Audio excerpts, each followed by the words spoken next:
व्याकरण में अब हम लोग पाठ पढ़ेंगे संधि के बारे में। वर्ण के बारे में जानकारी हो गया, अब हम संधि के बारे में जानकारी प्राप्त करेंगे। संधि किसे कहते हैं? संधि किसे कहते हैं?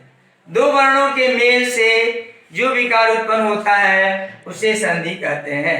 परिभाषा लिख दिया गया है, दो अत्यंत संयोगी वर्णों से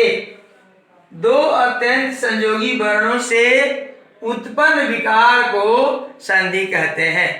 लिख लीजिए, दो अत्यंत संयोगी वर्णों से उत्पन्न विकार को संधि कहते हैं। संधि के तीन भेद। संधि के कितने भेद?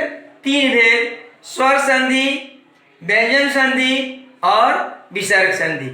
ये आप लोग बहुत पहले भी पढ़े होंगे, पीछे क्लास में ही पढ़े होंगे, लेकिन आपको पढ़ाने का इसलिए पड़ रहा है कि आपको ताज़ा हो जाएगा और ताज़ा होने से आप और जानकारी अच्छी प्राप्त कर लेंगे, क्योंकि इसी पर पूरा आधारित व्याकरण रहता है। इसलिए मैंने सोचा कि आपको शुरू से पढ़ा दे व्याकरण और आप लोग ठीक ठीक को याद कर लेंगे।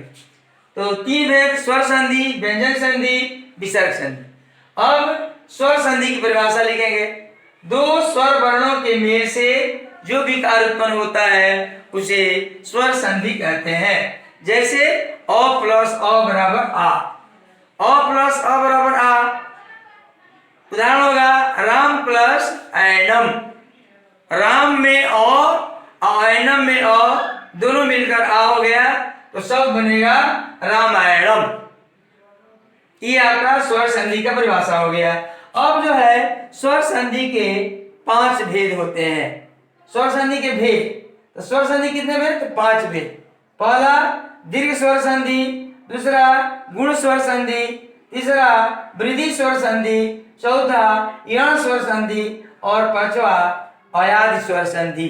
तो इन पांचों का फिर हम पढ़ेंगे, स्वर संधि के बारे में, फिर गुण संधि के बारे में, फिर वृद्धि संधि के बारे में, फिर यण संधि के बारे में, फिर अयादि संधि के बारे में। एक एक करके हम आपको सबका परिभाषा और उदाहरण सहित मैं समझा रहा हूं, आप लिखेंगे। Thank you. चलिए आगे देखेंगे।